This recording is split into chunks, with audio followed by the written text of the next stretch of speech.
हमारी आशा वर्कर बहनें जो कि काफी लंबे समय से धरने का सहारा ले रही हैं, अपने अधिकारों के लिए, अपनी मांगों के लिए दर दर की ठोकरें खा रही हैं। और वहीं आज सिविल अस्पताल में धरना दिया गया, जिसमें आम आदमी पार्टी के कुछ कार्यकर्ताओं ने इन बहनों का समर्थन भी किया। तो आइए बातचीत करने का प्रयास करते हैं आम आदमी पार्टी के कार्यकर्ताओं से, उनका क्या कुछ कहना है। नमस्कार सर। सर क्या कुछ कहना चाहोगे, इतने काफी लंबे समय से ये बहनें जो कि अपने हक की लड़ाई लड़ रही है, सर क्या कुछ कहना चाहोगे? सबसे पहले तो छोटी बहन आपको नमस्कार, राम राम। बहन जी, मैं आपको एक चीज़ बताना चाहता हूँ।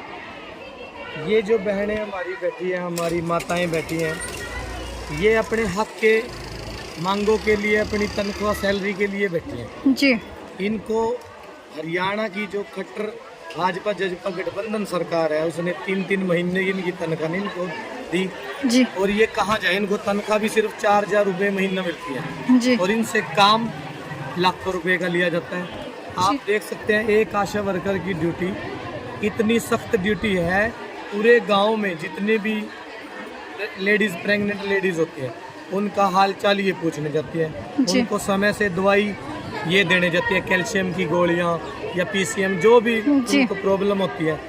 और ये रात दिन हर महिला, हर घर में ये पहुंचती हैं और इनकी ये सरकार सुनने वाली नहीं है। ये गूंगी बैरी खट्टर साहब की खटारा सरकार है। तो आज हम 3 दिन पहले हमारी एक बहन है, ये पारुल जी जी, आशा वर्कर, इनकी जो है ना प्रदर्शन के दौरान पुलिस के साथ धक्का मुक्की में ये गिर गई थी और इसकी जो है ना वहाँ पर सिविल हॉस्पिटल जगाधरी के अंदर उपचार के दौरान इसकी मौत हो चुकी है जी। तो इस बहन को इंसाफ दिलवाने के लिए, इसको न्याय दिलवाने के लिए आम आदमी पार्टी ने डीसी साहब को यमुनानगर ज्ञापन भी दिया है जी। और इसके परिवार को 30 लाख रुपए मुआवजा सरकार दे, हमने इसमें लिख के दिया है। इसकी कॉपी हमने सीआईडी को, पत्रकारों को दिया, डीसी साहब को दिया। हमने मुख्यमंत्री को लिखा है कि मुख्यमंत्री जी, आप किस तरह का शासन चला रहे हैं। कर्मचारी आपसे दुखी, व्यापारी आपसे दुखी, मजदूर आपसे दुखी, किसान आपसे दुखी, सारे तो हड़तालों पे रहते हैं हर रोज।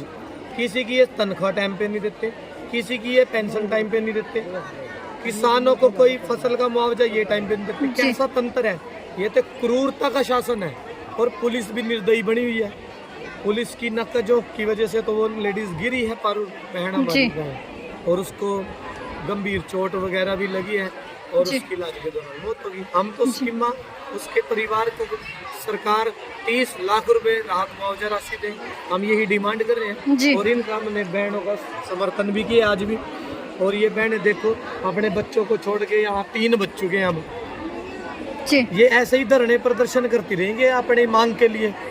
4,000 रुपए जो इनकी तनख्वाह है, उसे मांगने के लिए भी प्रदर्शन करना पड़ेगा हमारी बहनों को जी। हम तो बहन जी यही कहना चाहते हैं, अगर आम आदमी पार्टी को हरियाणा की जनता ने मौका दिया तो किसी को अपनी तनख्वाह लेने के लिए, अपनी सैलरी बढ़वाने के लिए, कच्चे कर्मचारियों को पक्का होने के लिए कोई किसी के दर पे भटकने की जरूरत नहीं होगी। पहली कलम से जितने भी कच्चे कर्मचारी है हरियाणा के अंदर, सबको एक कलम से पक्का करेगी आम आदमी पार्टी।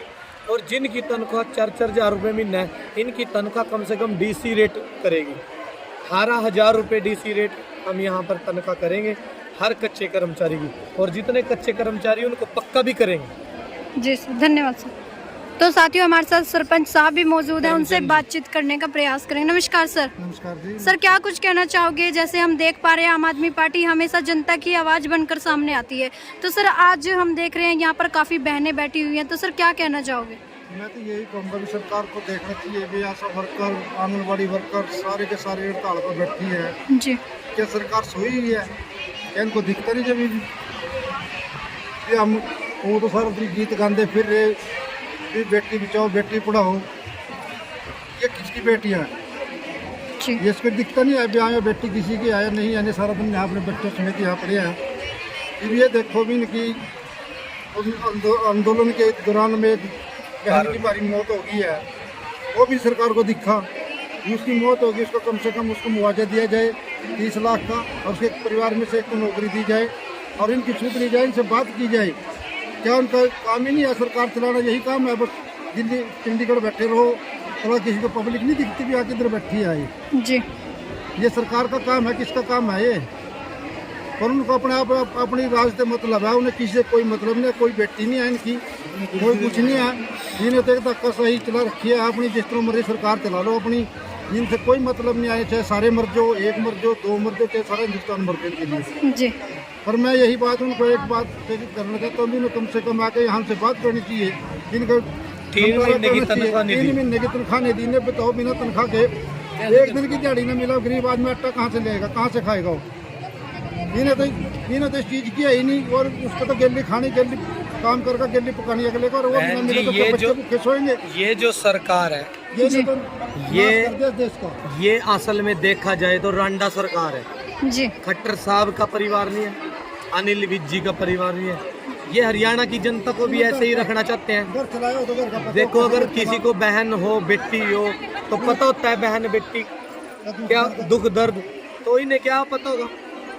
तो जब अपना दुख होता है तब पता लगता है। जिसके परिवार से बहन गई है ना पारुल, उसको 4 बच्चे हैं छोटे छोटे, तो उनका पालन पोषण करने के लिए अब कौन, खट्टर साहब पालेंगे क्या उनको? अब हम तो खट्टर साहब से यही कहते हैं, अगर परमात्मा खट्टर साहब को सद्बुद्धि दे।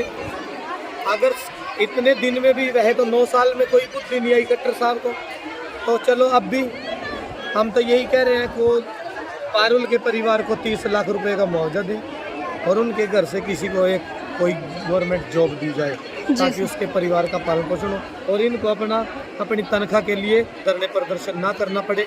ऐसा खट्टर साहब को इनसे बात भी करनी चाहिए, और इनकी जो तनख्वाह है उसे टाइम पे दे देना चाहिए। जी सर।